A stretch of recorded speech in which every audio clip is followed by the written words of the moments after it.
There was some post-race interaction between two Ford drivers, Michael McDowell and Ryan Preece, after an on-track incident that saw McDowell drive Preece into the outside wall in the closing laps of the race. McDowell tracked down Preece at the end. You can see him here.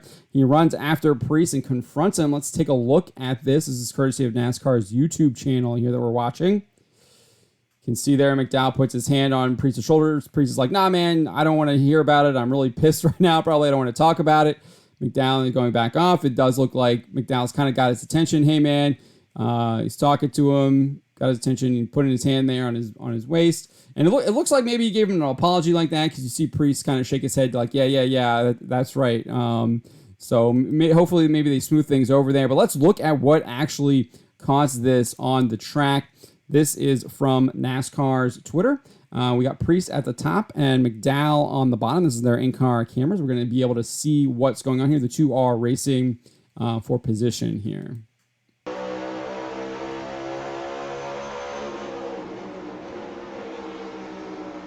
Preece dives to the bottom. Looks like he pulls a big slide job there. He's dirt tracking it a little bit with that slide job. McDowell goes back to the bottom, running him up the track a little bit. It's hard to tell if Preece brushes the wall there. I mean, he might have a little bit. But then, oh, whoa! McDowell just completely looks like he gets loose and runs Preece up the track and into the wall. Makes significant contact there. So that looks like what happened there. It definitely looked like McDowell got loose, coming back underneath Preece after that slide job and drove him into the wall there. McDowell did address the media here. He spoke with Dustin Long and other members of the press afterwards, and it looks like he did take responsibility for that. So let's listen and hear what he has to say. No, he was up to your car after the yeah, race? and he has every right to be mad. He pulled the slider on me in 3 and 4 and slid up, and I got back underneath him. And when I drove to the bottom on the flat, when I made my downshift, I just didn't get a good downshift, and I got loose, and I came up and I hit him and put him in the wall. So that's completely 100% my fault. I understand why he's upset. That definitely looks like what happened. I mean, I think he's being honest there. That's what we saw on those two in-car cameras, and he's taking responsibility. He said Preece has every right to be upset, and he's saying that it's his fault. And it's kind of shocking to hear that. Usually you don't see drivers admitting fault. Usually they're placing blame on someone else.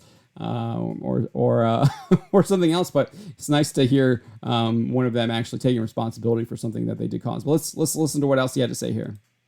It was a mistake, but it doesn't matter to him. The mistake cost him a finish, right? And so intent in our sport, even though it matters, doesn't matter in the moment, because he got a poor finish because I hit him. And so it's 100% my fault. There's nothing I can do about it except apologize, try to explain what happened. But he ended up on the short end of it, so I understand why he's frustrated. So we do get some more information about what was going on between them in the post-race. It does look like McDowell did say that he was apologizing to Ryan Preece there, and Preece really seemingly was still obviously upset. I can imagine he's probably still pissed off. He probably didn't want to see Michael McDowell at all. He probably didn't want to hear any apology from him at all either at that time, because it cost him a good finish. Probably one of his better finishes, and Preece has had he's had good cars this year. He's just struggled to get those finishes, and it's things like this is happening. So definitely every right to be angry about it, and sometimes you just need some time to cool down before you want to hear that person apologize to you.